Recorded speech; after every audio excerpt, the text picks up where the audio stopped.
Awesome. How are you? I'm very well, thank you. You can hear me I'm clearly. fine. I can hear you very well, yes. Yes. All Yes. right. We have the CEO and founder of Terra Culture Bolanle, Austen-Peters here. Hmm. Okay. She's a friend and a sister. We grew up in the same estate in Bodija, Ibadan. So let me, that's why I call her my sister. All right then. That's true. We'll take a few questions. Okay. So let's get down to business. Right.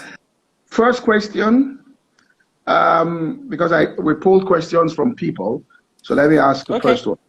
What's driving the evolution of terra culture? And the question is, 10 years ago, terra culture was known only for its restaurant and maybe bookstore.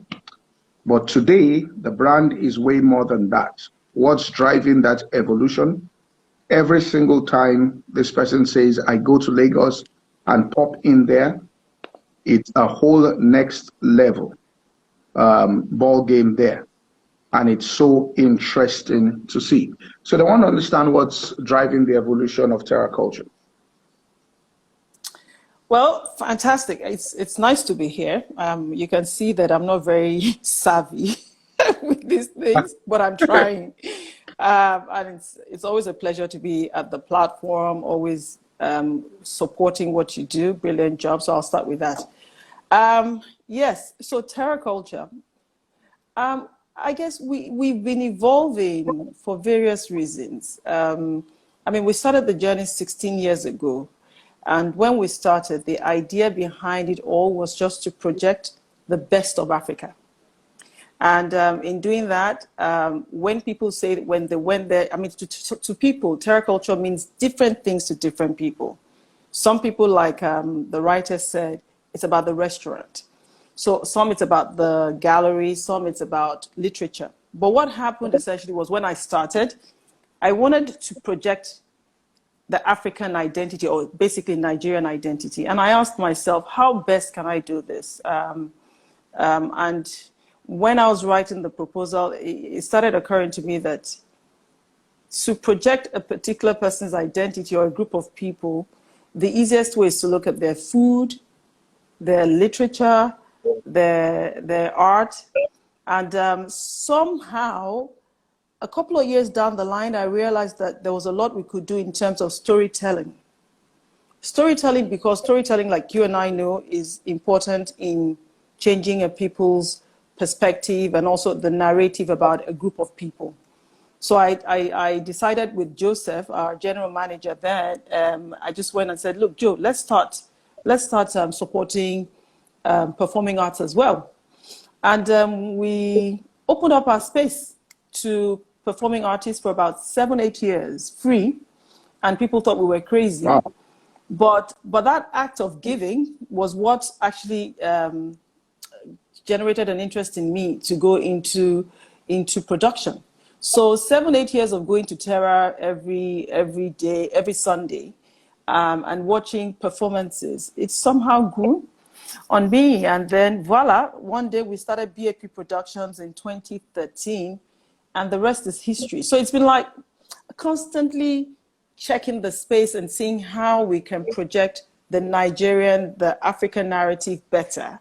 And I think that's what this is all about. Everything there is about Africa, is about us, it's about our story. The way the British Council, the French, have their own cultural arms that propagate their culture. That's essentially what we do at Terra Culture. All right.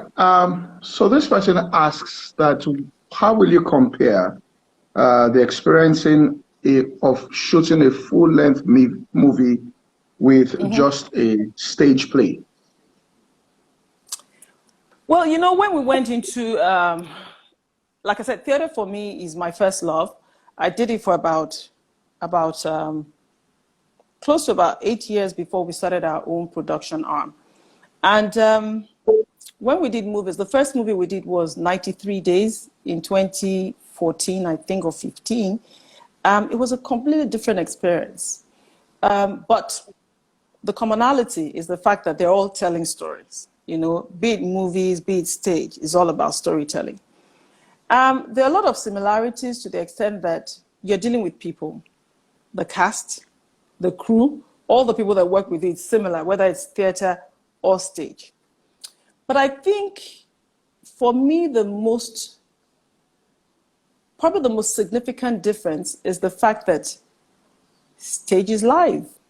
You can touch, you can feel stage.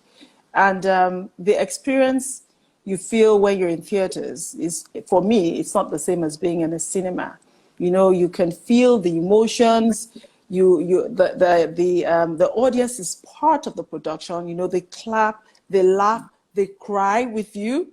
You know, and for me, that essentially is probably the most important difference between the two. But in terms of directing both, I think there's a finality to movies. You're done. You take all your rushes, you do a post, and you're done. You can't go back and say, oh, now I want to edit this once you put it out there. But with stage, every single time we stage, it's a completely different experience. You can see Fela and the Kalakuta Queens on Sunday this week. Next week, you come back, it's a completely different feel. I might have tweaked one or two things. Even the actor's rendition of things is completely different from the emotions of last week. So I think those are the little bits and pieces that I guess, but overall, you get the same, it's the same feeling, it's the same type of people that are in the industry. And yeah, it both works for me. All right, so if I ask you, which do you prefer? If you know me very well, you don't even need to ask that. You will know that it's theater. I'm so passionate about theater. Oh my God, it's unbelievable. Unbelievable. It's like it's in my blood, you know? I love theater. Absolutely love it. Yes. Okay. So this person asks about how do we establish proper academies that can act as standards or can act as standard further education alternatives to individuals whose career choices lie in the arts? And how do we get them to take more seriously the kind of courses kind of courses in Nigeria, which means that's what this person is asking. So they're asking that how do we establish proper academies, that can act as standard. Yeah. All right. Okay, that's an interesting question. Mm-hmm. Yes. Further education in the arts. Yep. Yeah. All right. That is such an interesting question, and I tell you why. Because recently, having done what we've done for the past couple of years, we began to realize that there seems to be a gap in terms of further education in the arts, and also in terms of academies or schools where students can come out of university and say, look, I want to continue learning like you do, like I do as a lawyer. You can have series of courses here and there. So just about 1.5 years ago, we decided that we're going to start an arts academy, creative arts academy. And the reason is this: for the past, I think now in 2020, over the past 8-9 years or so, we found out that we're teaching a lot. So we become a school of sorts. A lot of students that come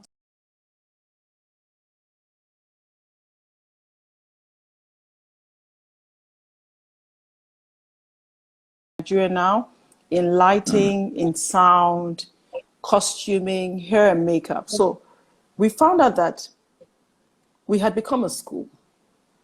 You know, because a lot of times in Nigeria especially, we place a lot of emphasis on theory, not practical. And when a lot of us go to school in Nigeria, we come out knowing a lot of book knowledge, but we don't have that apprenticeship. We don't have that practical feel to what we studied in school. So we started noticing that most of those that have trained under us, especially in the technical areas, are able to start their own businesses and are able to earn a lot more than those who are reliant on other people for their jobs. So what we did was we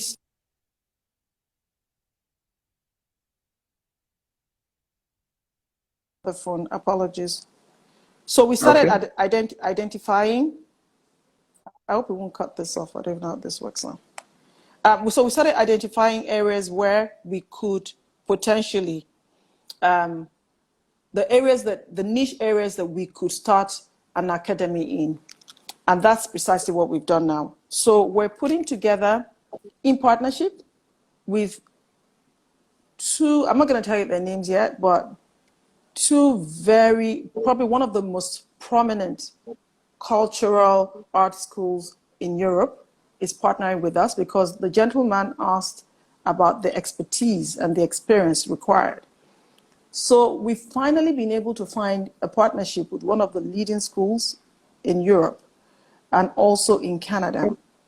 So we're going to be starting this school academy properly, where we will be training art practitioners, students who didn't even study arts. If you want to come into the space, you want to learn about lighting, you want to learn about sound engineering, you want to learn about costuming, stage design, which is necessary even for churches, set design, props. Those are the areas that we're going into. So we're not teaching people how to act. We're not going to be teaching what people expect us to teach, which is directing, acting. No, we're going into those areas that we realize will transfer skills and at the same time allow people to be able to start their own businesses when they're done. So that's our focus. So this question is coming is very timely because the gap has been there. It's very difficult to find international institutions that want to come to Nigeria, but we've been fortunate because of, I think, the reputation of the brand and the people that introduced us. So this will take place hopefully this year. And I'm hoping that in doing this, we'll be able to, transfer a lot of skills to, what we're trying to do now is to scale what we're doing. And the one significant thing that I need to point out also is that we recognize now that education in this century, you cannot do anything that is about boxes. The young adults don't like, their attention span is very limited. And if you notice, everything about them is online these days. So our courses are going to be 90% online. So whether you're in Kano, whether you're in Senegal, wherever you are, you can tap into this. So we're becoming a tech school going forward. Okay. So now this brings us to some major areas because of this COVID-19. I'm sure the entertainment industry has been really hit hard. Yes. So somebody asks here, and even if you're listening and you're not even in the entertainment industry, what you want to glean is a way of thinking and a way of going about things using the same principles. So I want to ask that what are the financial prospects for theater streaming services? What tools and techniques are required to make it work?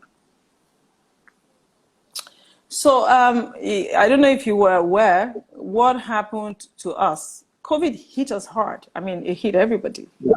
And in Nigeria in particular, where the arts is not funded and we have to internally generate our own funds, which is very unusual in any part of the world.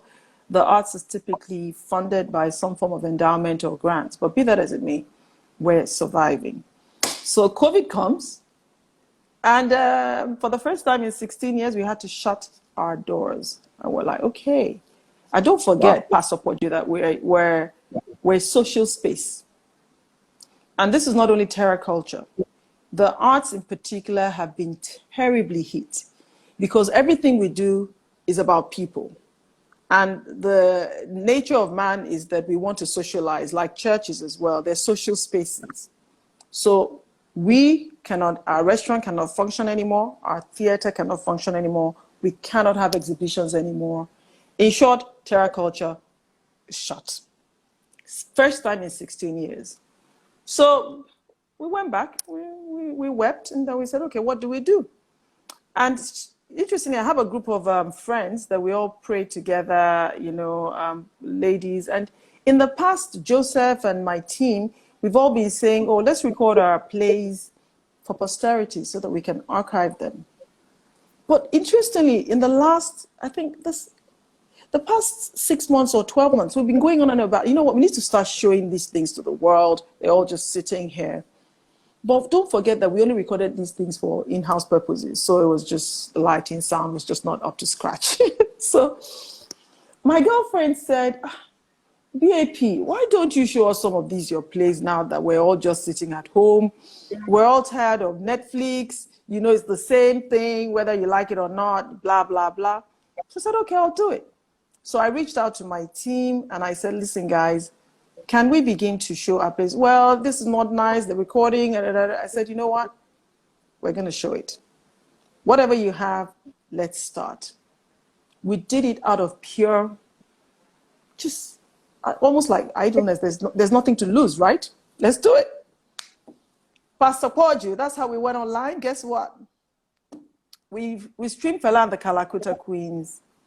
And in less than 24 hours, we had close to 30,000 screens viewing Fela and the Kalakuta. Because I'm like, no, this is not. We didn't even advertise. It was less than 24 hours notice. I just sent a WhatsApp message, a broadcast on my phone, and we used our TerraCulture database. Or like, whoa, this is serious. The quality of recording wasn't up to scratch. You know, it wasn't meant for public viewing. People were calling from New Zealand, Japan, XYZ. We said, this is interesting, we might have struck gold. The next weekend, Saturday morning, we streamed Moremi. Guess what? 44,000 screens in less than 24 hours. 44,000 screens. So which means, don't forget that people are watching as families. Nobody watches in COVID times alone. Yeah. So it multiplied that. If you want to be conservative, that's probably times 3, you're on at least 130,000 people that saw Moremi in less than 24 hours.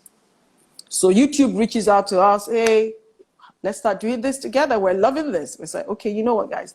Let's go back and plan properly so that we can start charging. So maybe the theater space in TerraCulture might be shut down, but maybe this is our new revenue earning avenue. So there we go. That's how we started the streaming journey. So we're now in the process. Believe it or not, we're running all over the place. Whenever it is that we're allowed to congregate, we're going to shoot all our plays properly to cinematic standards so that we can begin to air them online. So you asked me, what are the financial prospects? The financial prospects are incredulous because if we do what, let's even assume that we charge $1 each per person. That's $44,000 in 24 hours. So if I'm able to replicate this, or if we're able to sustain this for, we leave it there for, let's say 2 months, just imagine what we would make for one play. In addition to that, we're thinking now of also putting them on other platforms.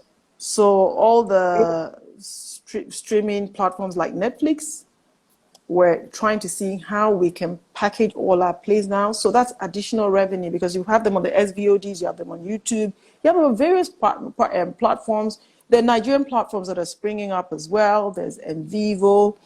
So there's a lot. The prospects are incredible. So for me, I'm sitting here and I'm saying to Joseph and our other team members, like, guys, listen, we're entering into our arrests. This is it. You know that let me tell you something. Do you know that every time that we do a play, it's like you're doing a full movie every time because you do everything from scratch, from beginning to end every time. So now imagine I have it recorded. It's there. I bring it out, I put it out there, I make a little bit of money, I close it, and then I put it back. That's the new world. So there are prospects, but I think that what people in this industry need to do is to record things now at that level that would, you know, fit the specs of streaming platforms, and also ensure that, you know, they can go to cinemas if they need to go to cinemas. So basically, I think that we all need to work with all the tech companies and also the platforms to ensure that COVID-19, in as much as it's been evil in some ways, might also be a blessing in disguise for some businesses if we're looking at it in through another lens. Yes. All right. I'll ask another one that's like onto the last question. And it says, even before COVID-19, we saw more and more content moving from stage to screen. What effect will this have on the traditional and classical arts moving forward? In other words, if you start making heavy money on YouTube, what's going to happen to them that want traditional and classical arts? Nah, no, you know, that's the thing. You remember you asked me also, what do I like best? It's theater. Look, the feel, the energy, the passion, the taste of theater is different. It's a niche space, you know, and for so many other classical forms of the arts, the people that enjoy them will still continue to go. So I don't think that the one will replace the other for people who are addicts, you know, people who really believe in particular art forms. It's not going to change. It's those that are a little bit who are on the fence that will probably move and say, you know what, I'll just watch it in the comfort of my home. You know, in theaters, there is the interaction between the audience and the stage. People laugh, people say things, you know. It's like live music, it's like live performances, you know. People can listen to the performing artists and the musicians like Wizkid. You listen to him every day in your car. Why would your children, my children, even adults, pay XYZ amount to go and see them in those concerts? It's because the energy is raw, it's strong, it's vibrant, it's beautiful. And like I said, you know, COVID or no COVID, nothing can replace the human spirit of wanting to be with other people. We're social creatures, you know. We love to touch, we love to feel. We can't change that. I agree with that. I agree. All right. So what determines this next one? Artistic content. And this is a real debate. Audiences, artists, platforms, economy, or a mixture of all?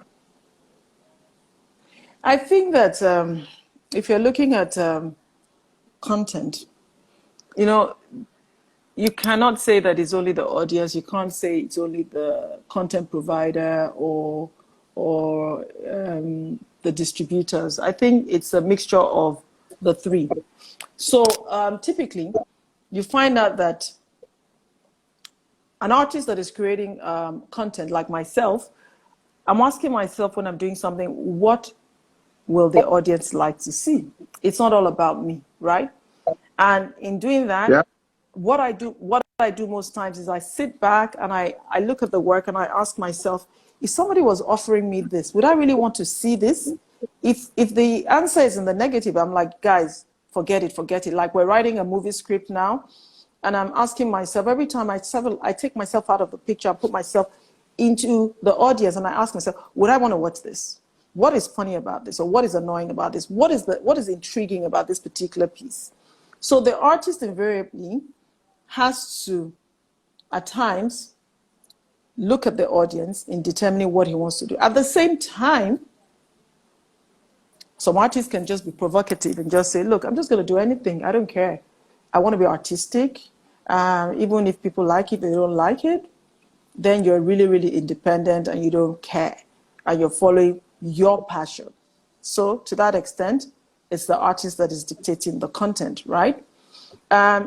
In a lot of times, especially in places like Nigeria, the economics, the money dictates what people produce. So when people tell people, oh, it's thriller that is going to make money, everybody says, oh, let's go and do thriller. Oh, everybody says, oh, it's musicals that is making money. Everybody does musicals. Not necessarily because they have an interest in musicals, but because they've been told that if you do musicals, you'll make money, right? Or if people tell them, oh, the next best thing is all comedy. It doesn't matter what it looks like, just do comedy. Everybody does. So that is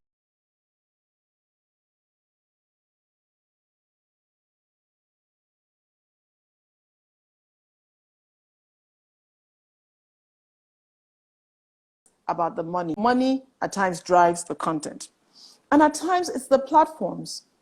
So occasionally you want to put your film on, let's say, I don't want to name names, a particular platform or a particular distributor, and they're having to influence your choice of content.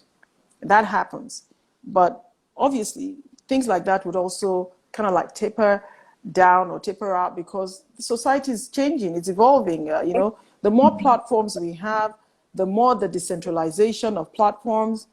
Nobody will be able to dictate to you any longer if you're an artist what you should produce because you believe in the integrity of your work, and therefore a distributor should not be in a position to advise otherwise. So it's an intermingling of all of these various things. But I think that essentially the artist himself would be the determinant of whatever it is that is motivating him.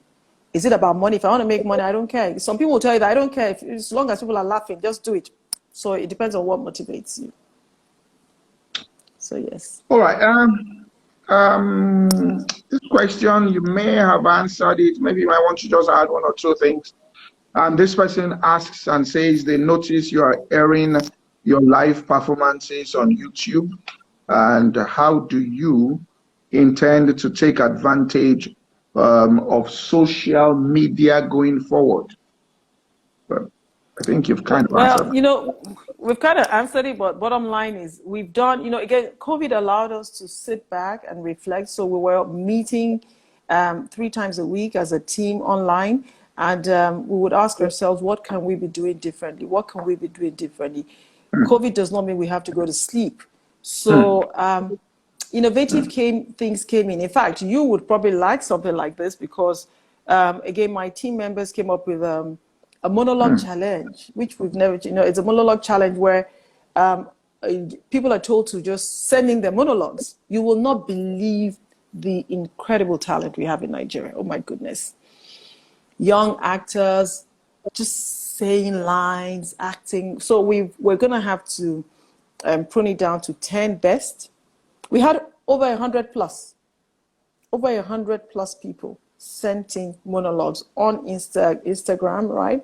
And so we're going to give the first, second, and third winners a prize. We're hoping this will become something even bigger because this is about literature.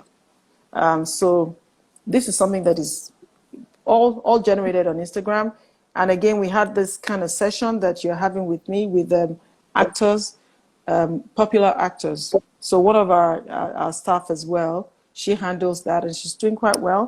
The actors meet and they tell their stories, their journey, how this industry how far this industry has taken them, XYZ, and all of that. So there's quite a number of things that we're doing with social media. I'm not a social media fan, but I also recognize now that it is folly not to use it for your business because the reach is incredible. So increasingly, I'm having to do Instagram, I'm doing Twitter, so it is what it is. But yeah, some people love it more than others. Yeah. All right. What is the effect of Netflix Niger on theaters and stage plays? What effect is it having on stage plays and theater? Yeah, like we said, we're shut down. Theater, movie going now is no longer possible. So Netflix is the next best thing, and it's doing very well in all homes across the world. So it's not peculiar to Nigeria. But I think that going forward, like I mentioned earlier, there are prospects for partnership. So we will be partnering, and it is our hope that in partnering, more Nigerian content will be streamed on Netflix, both stage movies. I mean, they're acquiring a lot of movies now, which is good for us. We just hope that it also benefits us economically, the producers and those that are investing in the space. So yes, collaboration all the way. One person can't do this thing alone. In any industry that you're in, even churches, you need to partner. Everybody needs to partner to get the best out of the system. So I think that where we are now, the Netflix Nigeria thing is welcome, and we'll continue to see how it pans out. But you can't take away the magic from the theater still. Yes. All right. Okay. As someone who works with creatives in the creative industry, Yes. what will you say the highest requirements are in the Nigerian industry currently, and future forward? What are the highest requirements in the Nigerian industry? Well, I think I think the first question you asked sort of like nailed it. I think continuous continuing education is important.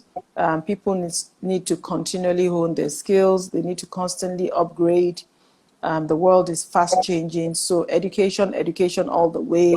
In every industry, you can't stop learning. And I think that, like I said, the industry was really hit hard by COVID. Even before COVID, people were struggling. So I think that we need to begin to look at what happens in other countries. So I know for a fact that most countries have, if you look at England, for instance, they have the national lottery.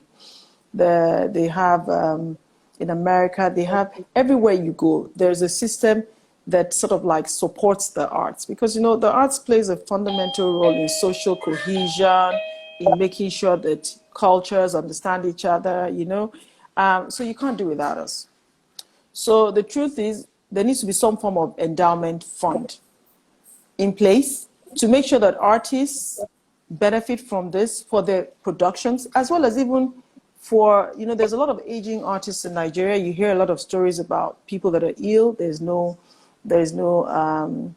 what do you call it, health insurance. There's a lot going on in that space, and I'm sure it also affects a lot other industries, but there is practice all over the world that there's some fund that artists can access, and I think that will be something that will be welcome if that happens in Nigeria, properly structured. And I guess for the space generally, I think we talk about excellence. Anything that you do, you must do it at that level of global excellence, not, oh, this is Nigeria's standard. No. The world, nobody's waiting for a specific standard that is specific to you. What is acceptable here must be acceptable in New Zealand, in Japan, in wherever it is. You can't say, oh, it's Nigeria, so it's okay. It's not okay. So a culture of excellence has to come into whatever it is that anybody does.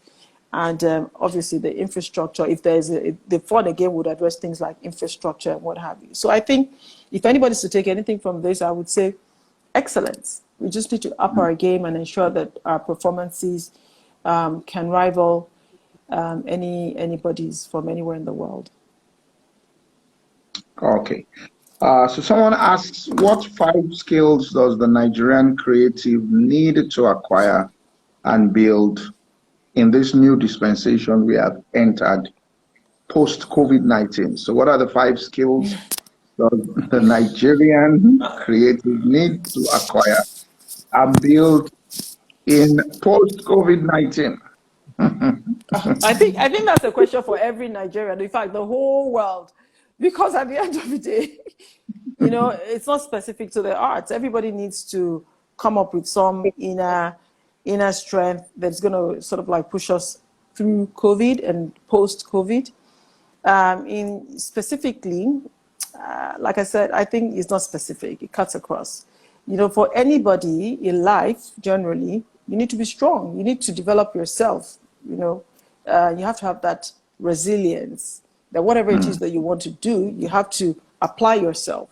Your church didn't start yesterday. You've been in this game for so long and you've kept at it. And where it is today is a function of the fact that you have kept at it at a level of excellence, always pushing. And it's that quality of resilience that even when things are tough, when things are hard, there are times that I ask myself, why am I doing what I'm doing, you know? But, you know, you dust yourself up and you just say, okay, you know, you can't give up. You start again. So resilience is something that every human being needs. And I guess in this age, digital skills, you know, everybody now needs to, this has shown us that we all need to get to that digital age very quickly. As a nation, as a people, as an individual, you need to be, whatever business you're doing, you need to find a way of making sure that it's digitalized. I don't know what else people need. I guess as a pastor, they should be praying more. Pray more and pray for God's guidance. All right. What will you say is the legacy that the likes of Herbert Ogunde and others like him left behind for those making and investing in the arts and culture of Nigeria, especially film? What legacy did those men of that generation leave behind for you? I mean, most of us know Ogunde, you know, his plays, or was it, I don't know, was it a play? Aye was a movie, actually. Yeah. What movie? You know, yeah, it was just, they did things that we can't even do now. You know, Nigeria was a lot more advanced in some certain things even then. The quality of the scripting was really brilliant. And also he did a lot in indigenous, in Yoruba language, which also helped because it's easier for people to communicate in their local languages. I don't know why we keep doing this English thing, but hey, it is a colonial something. So, yes, they are role models. They've given us the blueprint that we're all operating on today. The Wale Soyinkas, the Ogunmolas, there's so many of them. They paved the way. They've shown us that it's doable. So when we look at Herbert Ogunde, you know that you can do it. He did stage and he did movies, so I'm doing both. Hey. If you look at Wale Soyinka, the Sefi Attas of this world, and all the writers that are coming, they have somebody to look at as a role model. So these are the people that have shown us that it's possible and that it is doable. So yes, they're an important part of the story. You cannot tell the story of Nigerian theater without talking about these people. And we try, we keep following after them. We hope that we get there. All right, final question. This may be, as they say, a cliche question, but what will you tell a 25-year-old, if you are talking to a Bolanle Austen-Peters who was 25 years old, what will you tell her to pursue? Whoa. All right. Will she tell her to pursue the arts? Will you tell her that, look, don't bother about this art, just stick with the law? Or will you say, go into it? What will you tell her? Well, first is that I have no regrets. I am where I'm supposed to be, and I'm happy. Okay. You know, I don't know anything other than what I'm doing now, so I can't tell anybody. You know, everybody has sort of like, my journey is brilliant. I've done it. I've seen a lot. I worked as a lawyer. I worked with an international organization all in different parts of the world. I've done refugee work. I've lived my life fully. And I think that's the only thing that I would advise anybody. Live life. Just live life, because we're not guaranteed tomorrow. Our lives are all in God's hands. So I just take it a day at a time. I love the people that I work with. I love the actors, the dancers, the musicians. You know, they're a happy bunch. And coming from a corporate background, it's a completely different world for me. It opened my eyes to happiness. It opened my eyes to the fact that it's not always about the glitz and the glamour. It's not always about the money. It's about inner fulfillment, about what makes you happy. And it's about the value that you're bringing to others. And I think that I wouldn't change that for anything. There's nothing that I've experienced, be it good or bad, that I do not celebrate today. So to all the 25-year-olds out there, I would tell them to live their best life. Don't be afraid. And maybe money should not be the determinant for happiness for you. Just do what makes you happy. Because I bet maybe if I was a very successful lawyer today with a lot of money in my bank account, I probably wouldn't be as happy as I am today. But, you know, my experience is different from other people's experience, so I cannot preach. Wait, you answered your questions quickly, so we have 5 minutes. So let me just ask you this question. Yes. You're coming from the corporate background, you went into art. Will you advise a person to, I mean, I don't sound, but the way you do your things, even in the arts, is quite different. And there are standards that you have. For example, the only reason why it's blowing up on YouTube is because there is a standard. I mean, there's something people are getting from it. I mean, it doesn't just mean I just put a play there. So will you say that having that corporate experience helped you? Yeah. Oh, yeah, certainly. Listen, I'll tell anybody, I tell my children as well that it's important that they get corporate experience or work experience, so to speak, before they branch out into anything that is entrepreneurial. And it doesn't matter whether it's in the arts or it's in science.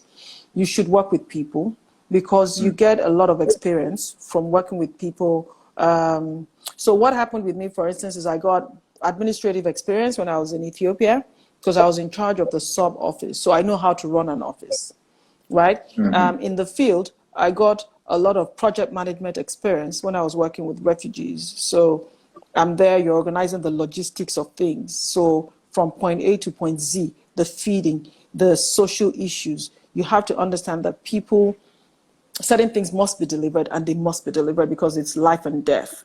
Then in Geneva, I understood corporate work research. I did a lot of research about countries,